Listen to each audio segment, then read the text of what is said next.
Good morning, everybody. It's Bernadette. I'm going to share this because I'm on my cell phone and I can't do that from here. I have to do it on my computer and then I'm going to go hide in my little room, my little cubby. I want to talk to you guys about mindset, lack, conscious, unconscious. I want to kind of have a little conversation around that because it keeps coming up for people. So, give me just a second to get situated. Say hello, hello, hello when you get here so that I know you are here. Good morning, everybody. All right, one more place. And we will go for it. So, hello. Let's see. Oh, I can see comments. I don't even have to comment today. Facebook gods are on my side. Hello, Tao. How are you, darling? It's Sunday. Happy Sunday, you all. How are you guys? Are you doing okay? Trying to get my tripod-y thing to cooperate with me. Y'all doing okay? It's a beautiful day. Good morning, Terry. How are you? Good to see you. I know we have more than 2 viewers because I can see the count. So say hello. Good morning, Carmen. Carmen, you're in California, right? Northern California, if I remember right. I have a bad memory sometimes, but you know, I look fabulous. Thank you, darling. I just threw some makeup on, have not washed my hair. I was mortified when I looked at my video with my forehead showing. It's so weird because I've had bangs for most of my life, with the exception of a couple times. And to watch that video yesterday. Janine! Good morning, my little 80s queen. How are you? I hope you're having fun. It's almost your birthday. Happy birthday. While we wait for everybody to get here, shall I sing to you? Or would I have to pay you to listen to me sing?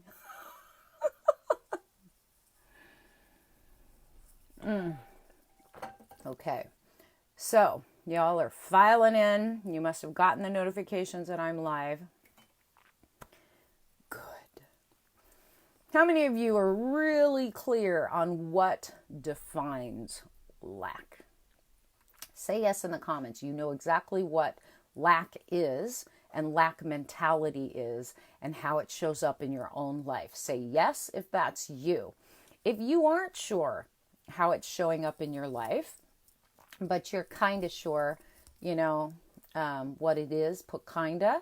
If you're not sure at all and you're like, I'm not really sure when she talks about lack mentality, what that means, then be honest and put not sure. I want to see, because lots of people think that they know and they can define it in their own minds in some areas. And a lot of people define lack only tied to money, right? But it actually affects our entire lives. So I want to see how many of you actually know what lack really is. Tao, thank you for being honest. She's not sure. Awesome. Which makes you a perfect student, right? When we're not sure, we are open to learning. Okay, not really. I love you, Terry. Big hugs. All right. So when we talk about, Carmen's not sure, when we talk about lack, and some people have different definitions of lack, but it really does pervade everything that we create and everything that happens in our life. So you either are living in lack or you're living in abundance or you're in a neutral position. Most people aren't neutral on different issues, but lack mentality, abundance mentality, lack living, abundant living, it shows up in every area. Love, health, finances is the biggest one that people relate to because a lot of people can see that one, like they know when they're broke. You know when you're broke, right? When the bank account's empty, or you're bouncing checks, or there's not enough money to pay the bills, you know when you're in lack financially. What trips people up is when lack. Good morning, Molly. Welcome to the live.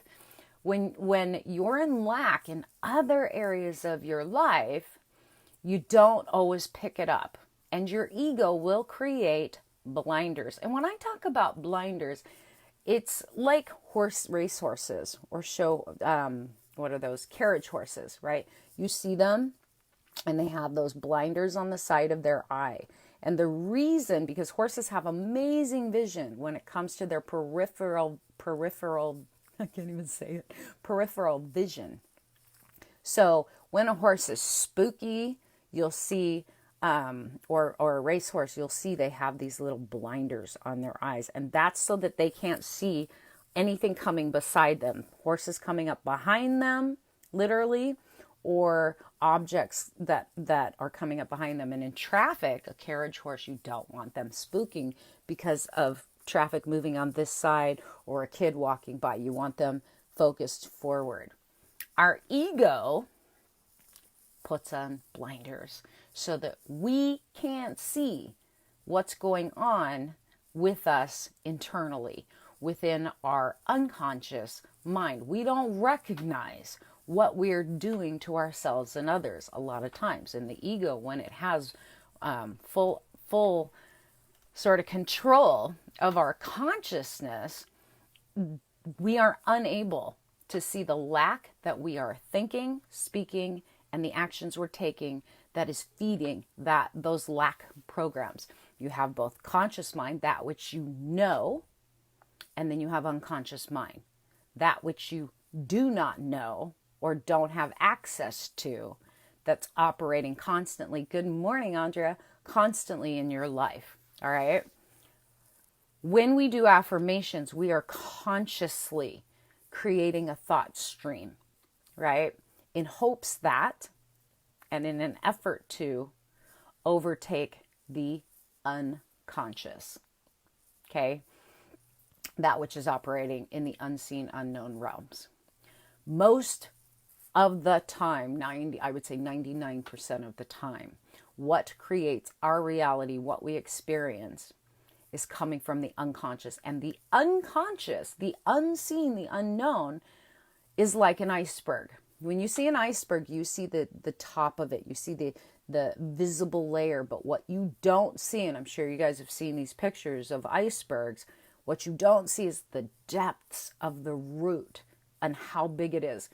For those of you who have pulled weeds, milk thistle, which is very healthy, but dandelion and which is the milk thistle weed, when you see the surface of it, it's small and it's, kind of thorny, and it's got a cute little dandelion, kind of dandelion flower on it, on the surface. But when you go to pull that puppy out of the ground, you've got to get some gloves on, and you actually need a little bit of a shovel to pull the entire root of it, because typically the root is super thick and very long, and then sometimes have offshoot growing off of it. You can't see that. I mean, you have a dandelion plant or weed, and maybe the flower sticks up this high, or maybe it's just, the leaves and it's this high. But you pull the root, it's that long, and you're like, oh my God. Which is why when you're trying to pull those weeds, it's a pain to get all the way down to the root. It'll break out. If you don't use enough force and you don't loosen the soil around it, you won't get the whole root, and the thing just grows back, right? How many of you know what I'm talking about when you're weeding? Hi, Kelly. I know this one really well because we had a plethora of weeds in Colorado, in our soil and in my dome. Our unconscious mind is like those roots, those weeds. You see the surface of it, maybe. It's there, but when you go to pull it out, to reprogram it, to discharge it, to get rid of all the emotions and all of the stories and all of the events and all of the experiences tied to it, you don't even realize how much is there because you have blinders on. Your ego has made it so you can't see it, can't recall it, and you can't get all of it. A lot of times you just get the surface stuff, right? We need to get to the root to reprogram our mind and get out of lack. That's why I'm sharing that with you. But that root, the part that you can't see, or the part of the iceberg you can't see, which is the mass of it, more of the mass that's operating, is the unconscious. It's the hidden things. It's what the ego doesn't want you to grab a hold of. First of all, because those things are painful and the ego is trying to protect you. And secondly, because it is what allows it to be in control. And it is what your inner child, those experiences, those memories, those programs is what the inner child uses to protect itself from further injury. It also gives you free will, so it's not all bad. I actually was having a conversation. Yvonne from my Rossum group came over yesterday. She lives not far from here. And she came over yesterday, and my cousin and I were already out back talking about ego and can you live without the ego and what exactly is the ego. So I'll share a little bit with you guys about that, and then we'll really get into the lack thing. So the ego, I want you to think of it in terms of it's kind of like glasses, right? When you look, like sometimes we need reading glasses. I do, right? These are my reading glasses, but I actually have lenses already on. I have contact lenses on and I'm nearsighted. So my contacts allow me normally to see everything clearly. But when I'm on my phone or I'm on my computer, I'm reading a book, I actually need to use my reading glasses to make the text bigger, to magnify it so I can see. And sometimes I need my sunglasses because the sun's coming at me. It's too bright. My eyes are sensitive. And, to block and diffuse some of that light. Your ego is very much like that. My cousin was asking, well, can you live without ego? You can't get rid of the ego. The ego is there to give you free will. The ego is there to make sense of the world, and it has been doing its job since you were born, right? If you want to know what it's like to not have an ego operating, look at a newborn. Look at a child up until about, 3-6 months.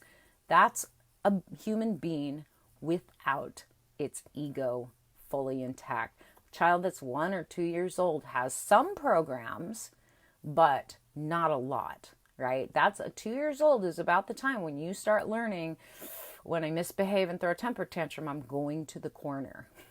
I gotta get punished. That's when those programs start to kick in. But yes, you can live without an ego. If you're a baby, it's easy. But when we become more conscious and less dependent on our parents for our food and whatnot, right? Then we begin to develop an ego. And it's a set of rules and programs that help us navigate the world. And our ego is fed very much by our life experiences. So think about ego as you're an adult, and it is all of the lenses and filters, each story, each trauma, each experience, each disappointment, even each joy, each proud moment creates a lens. All right? You, as a spiritual being, are looking through the many lenses and masks of the ego to navigate your world from an individual perspective, right? So, that being said, you have many lenses that lend itself to either abundance or lack. Am I making sense? You guys understanding where I'm going with this? And do you understand what I've said so far? And do I need to clear anything up before I go on? You're getting free teaching and coaching from Bernadette today. Spirit wanted me to talk to you guys about this. You understand? Good. Thank you, Molly. All right. So, when we are in a place of lack means not having something, right? You don't have enough of something. You don't feel like you're enough. Your bank account is drained. You don't have the energy to get along with people. You don't think you're good enough. Another lack program. It's never going to change. I can't do this. I'm not strong enough, right? That's lack mentality. Those are lack mindsets. I'm better than you is actually a lack program as well, right? You're better than me. Lack program as well. I'm not strong enough. I'm not pretty enough. I'm not thin enough. I'm not wealthy enough. Blah, blah. There's like literally millions of programs that come up around lack, not just money. Love and money are tied together. Okay? Love and money are tied together. They are the exact same vibrational energy and frequency. And a lot of people have an issue with that. So if you have a hard time receiving love and you're in a place of lack with self-acceptance and self-love, you're going to have a problem receiving love from others, right? You're going to have a problem receiving support from others. You're going to feel alone. That's all what comes out of that thing. But if you have lack issues surrounding love, which most people do. So if you feel that, you're not alone. Like that, that crap has been programmed into us, especially within the religions and society programs, right? How long ago was it where if you were divorced, you were deemed a scarlet woman, right? Like divorce was a woman's fault, and or you had a child out of wedlock. Right? It's the woman's fault, even though she couldn't get herself pregnant.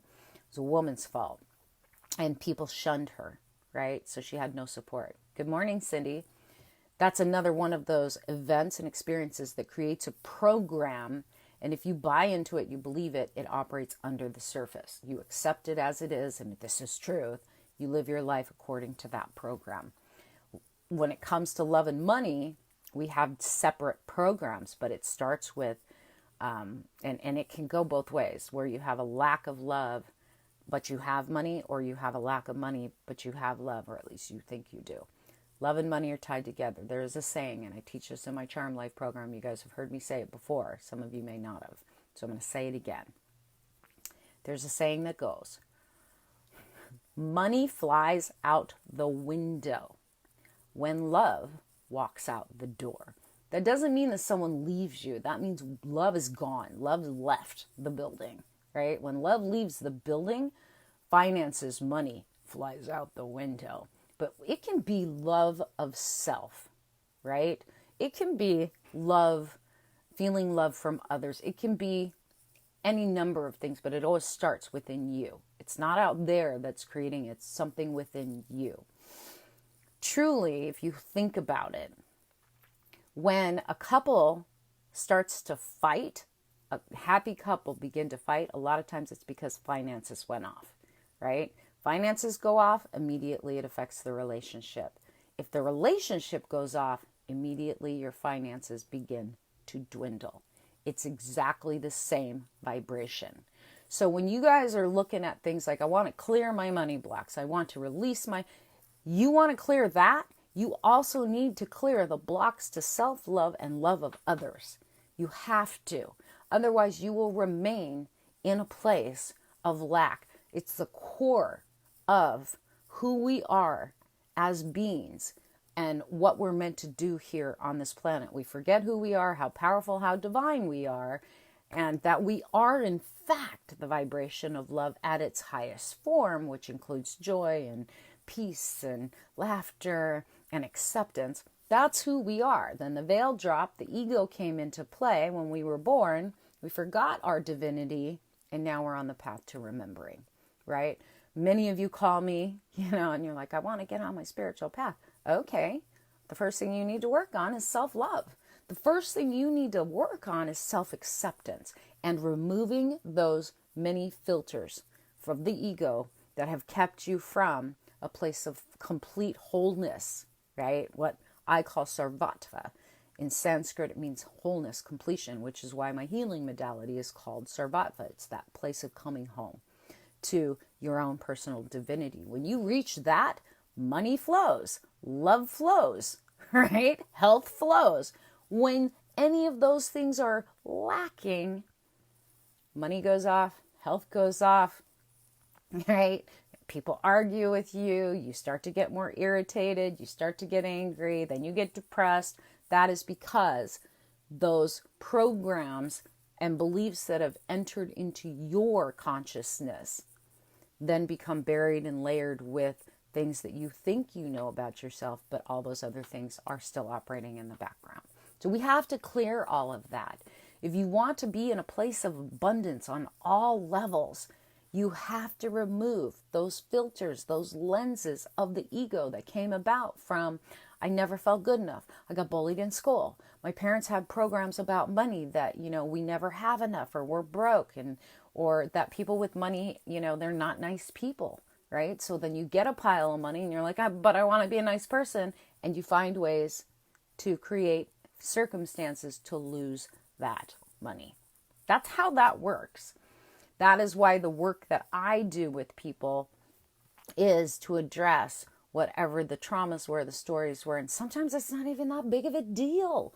It's something small that you've completely forgotten about that is operating under the surface and creates actions and inaction that leads to those lack programs that you play out on a daily basis. So it doesn't mean that you're not good enough. It doesn't mean that you're failing on your spiritual path. You are a spirit having a human experience first and foremost. You are divine, but you have forgotten your divinity. You have forgotten where you came from.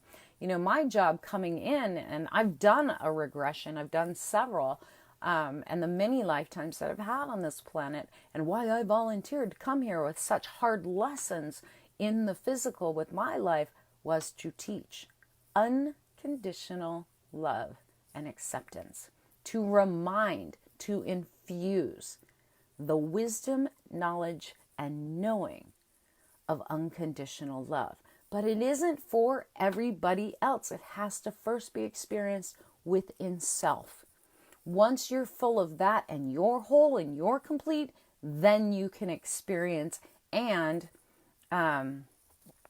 create relationships outside of yourself that are unconditionally loving. It's a lot harder than it sounds. We all have judgments. We all have filters. We all have preferences. We all have opinions that are lenses of the ego, and we think we're right.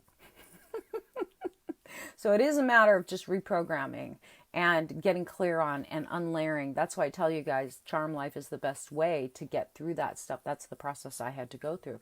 And we have inherited programs. There is a thing called historical trauma that has been proven scientifically even, that everything that has happened to your family going back 7 generations, and this is in the Bible and it's in Native American beliefs, it's in a lot of different traditions, 7 generations back, it's handed down in the DNA, handed down, handed down, handed down, and then it goes from you 7 generations forward. So truly, what we are doing in healing ourselves, unlayering our conscious and unconscious, especially those unconscious programs, is healing our family genetics and DNA from their traumas, clearing that data up, and then also clearing it for the 7 generations forward.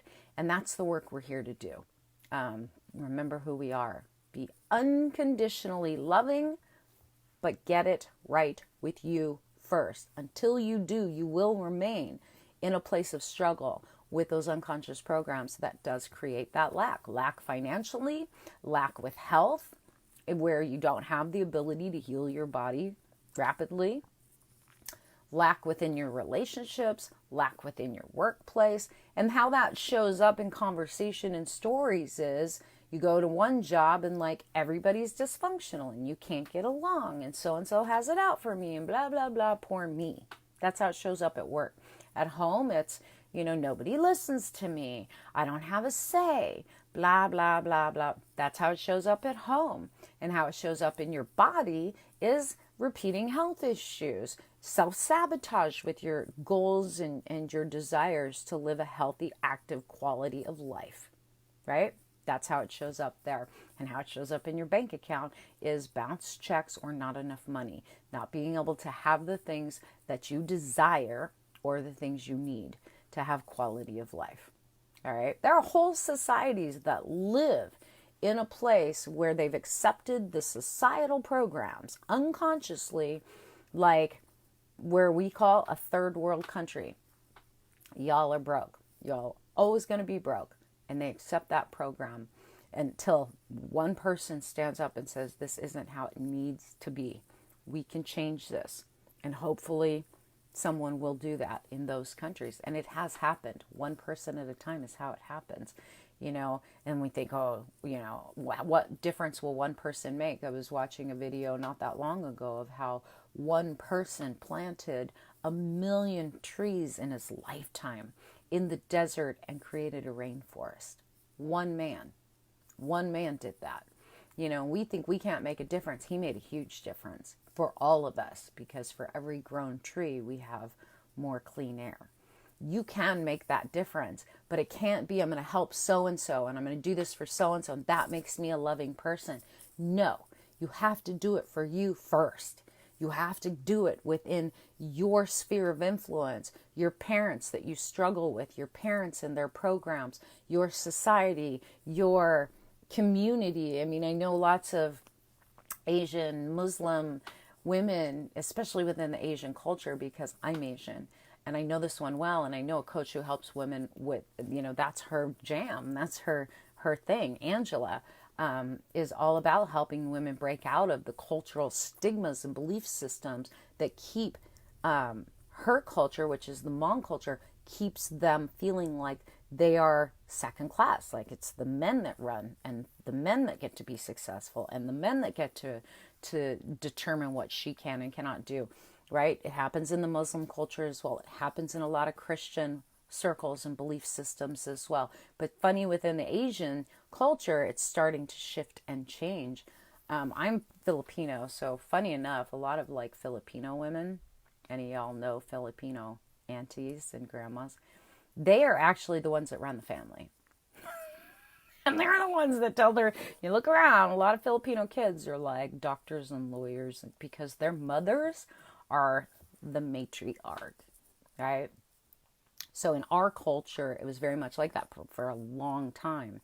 The part, like even within my siblings, boys were looked upon as being the better of the children.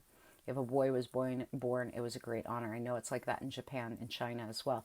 Boys held more honor. I mean, that's why, like, you were only allowed to have one girl in China. It's ridiculous, but these programs run unconsciously that we've accepted. So anytime something happens that goes against that program, the ego then comes in to try and fix the situation because it feels like you're in danger.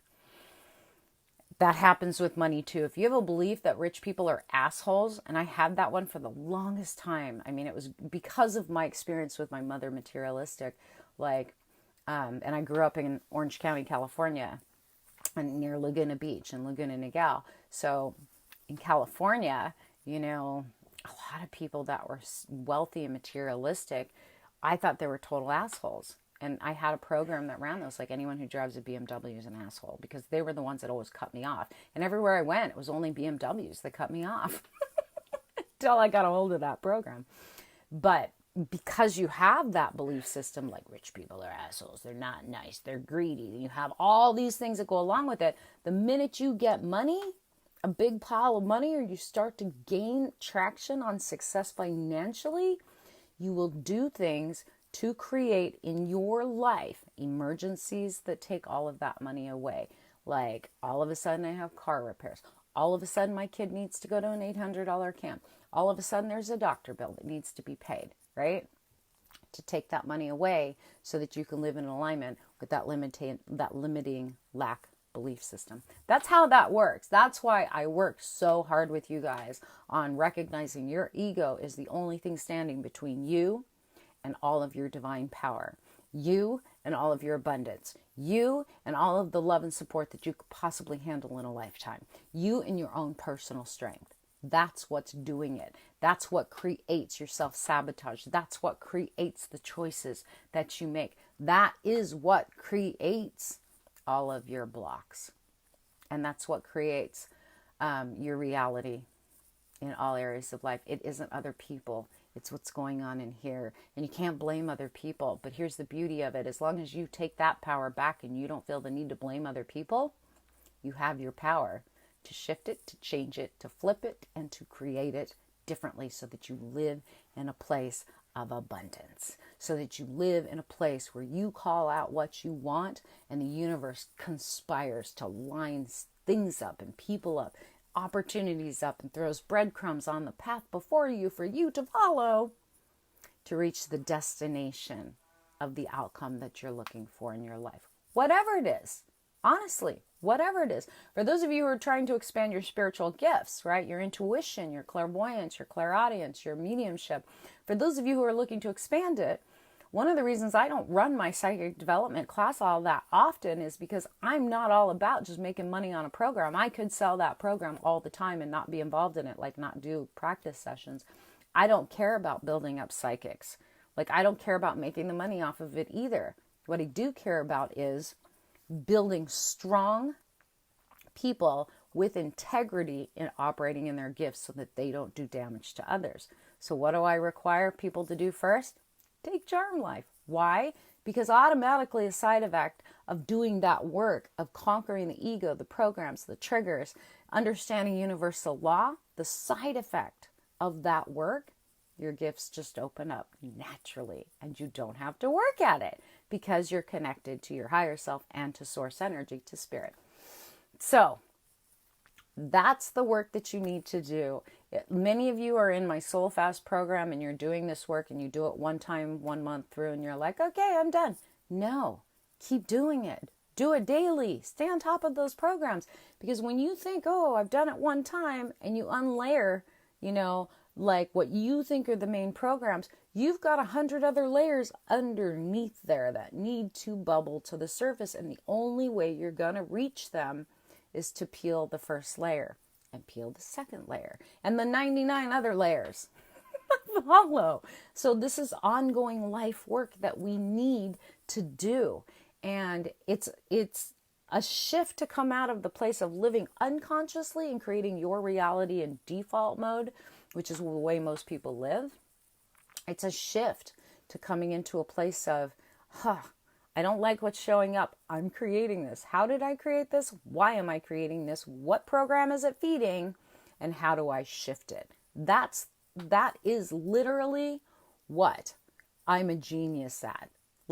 And I'm not bragging. Like I'm really, really good at it. I had to do it for myself in my own life, walking with spirit and my guides, and they walked me through it 20 something years ago. And I've been doing it with clients for the last 20 years. It is a process. And just when I think, you're clear, you're clean, something else shows up. So I'm still doing the work, you guys, but I want to explain it in simplistic terms for you guys so you understand. And when we think, oh no, I don't have any lack, we all have issues of lack. We do. Otherwise, you would be multi-millionaires with perfect health and skin that never ages, a body that never ages, regenerates all the time. And if you're not there, you still have work to do. I don't know any other way to tell it to you. All right. So get to work on, what are my filters? How do I view the world?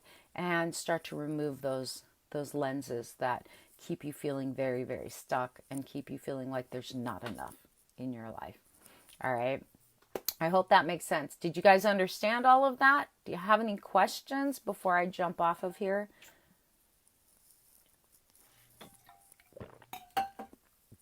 I've had kind of a modified schedule this week since my cousin came. So I am working all day today. If you try to book with me and you don't see an open time, it either means I've got a client at that time or that my schedule got blocked. So if you do want to talk to me, I will fit you in today. Just message me in my inbox and I will make time for you. Totally understood and enlightened. Very helpful. Good. I'm very happy to hear that.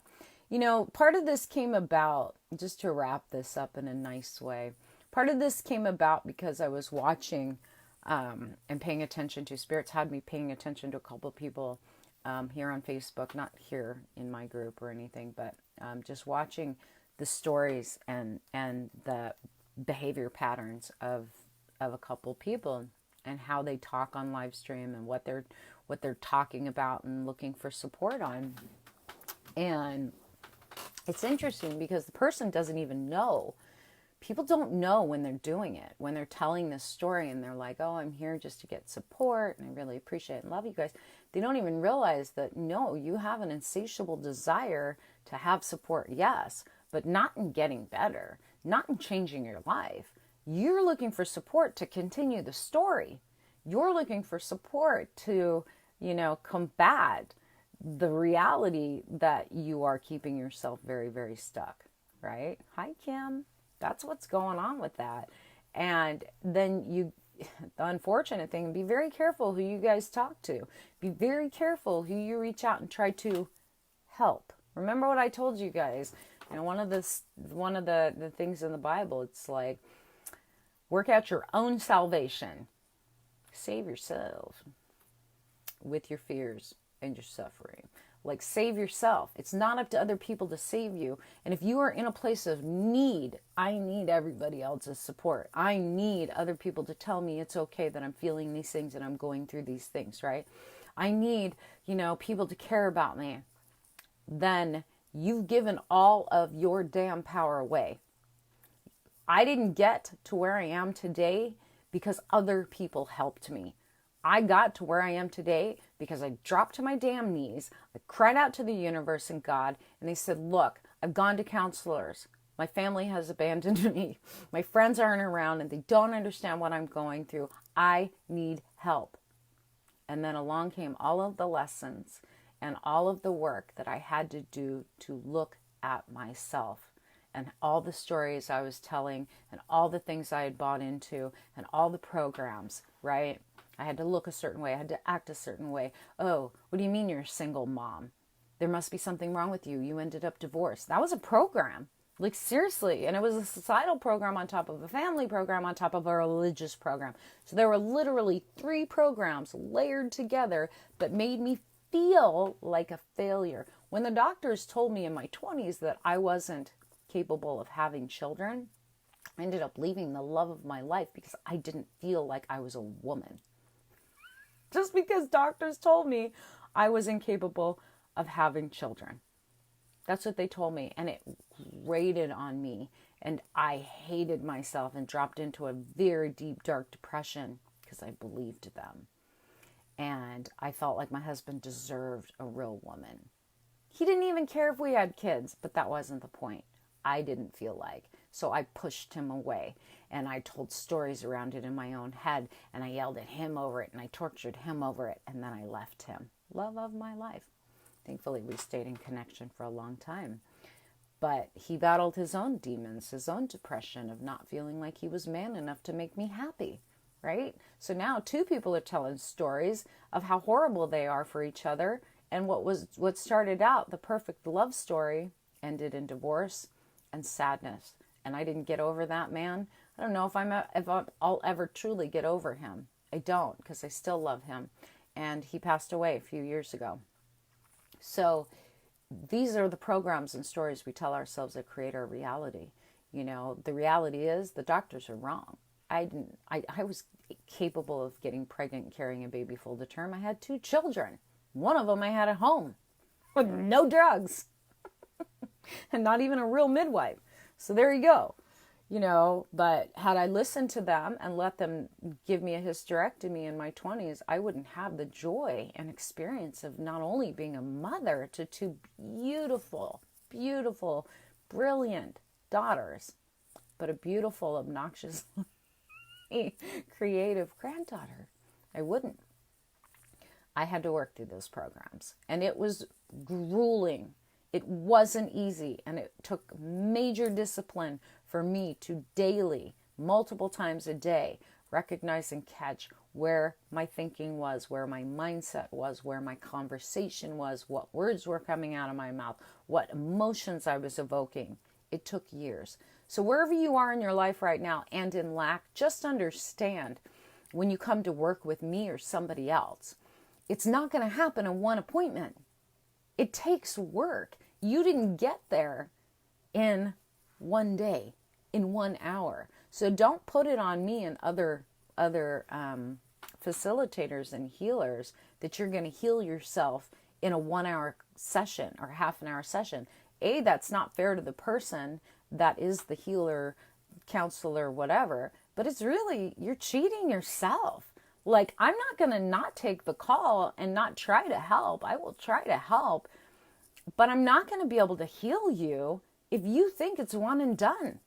Healing doesn't work like that. Changing your life and getting out of a lifetime of lack doesn't happen in one session. It doesn't happen in 1 month. And sometimes, some people in Charm Life that have been there for multiple years can tell you this, sometimes it doesn't even happen in a year. Sometimes it's so embedded in the deep parts of your psyche that it takes a few years. And like I've told you guys, I've been at this work for over 20 years and I'm still doing it and I'm still finding shit. Unbelievable, but the truth. So it's good to start somewhere, but you can't ever let up, or the ego will grow that weed just like those milk thistle plants you try to pull out of your garden, and a week later the freaking thing's back and 10 times bigger. It's the same way. Your ego works the same way. It just anchors in even harder. So do your work, however that work looks like to you. But it isn't about reading books, and it isn't about just watching videos. It's about actually getting down and dirty and self-examination and repeated self-examination. That's the work that I teach you guys in Charm Life. Soul Fast will get you started, but Soul Fast is a start. And you can't just do Soul Fast one time. You need to repeat that stuff every 30 days. I tell my Charm Life people, stay in Soul Fast. Keep doing that with your Charm Life exercises because it's a daily reminder. It sets the tone of intention to get you really aware of where your ego has got you hooked and where your ego has backed you into a corner and where those stories are really creating that lack for you. So, make sense? I hope so. I hope that helped. I love you guys. I will see you later. Tomorrow I've got a crazy busy schedule. Julie and I are planning on doing a live on her Tuesday, my Monday. Tomorrow, though, I have a few things going on. My nephew starts school at the same time. I'm at physical therapy. Plus, I think I have a massage scheduled for tomorrow. I think. I'm not positive. I got to look at my schedule. And I have clients that I have to get to. So tomorrow's going to be very, very busy. Plus, we have Patreon on Monday. So I may not be back here on live stream for a bit. But if Julie and I can make it work for tomorrow, sometime tomorrow, we may jump on a Zoom and do our conversation. And when I do, I'm going to post a public link for Zoom. So for those of you, when you see that link come up, I want you to understand you can come join us in that Zoom thing. And then I'm going to record it, download it, re-upload it as a video replay. But then you guys can jump in and join us and take part in that. Because in my Zoom conference room, we have chat. Y'all can be on video too if you want to. You can participate in the conversation if I promote you in to bring you on camera so you can actually have a live conversation with us. I love Zoom. Zoom's one of those things where it's like way more interactive and 100% stable. So we may try to do that my tomorrow night, her Tuesday. I will let you know whenever we can make it work, though. When you see that Zoom link come up and come join Julie and Bernadette live, then you just need to get there then. Like, pay attention to how long ago it was posted, and I'll probably give a little bit of a heads up of what time we're going to go do that and if we can do it tomorrow. All right, kids, have a good one. I'll see you later.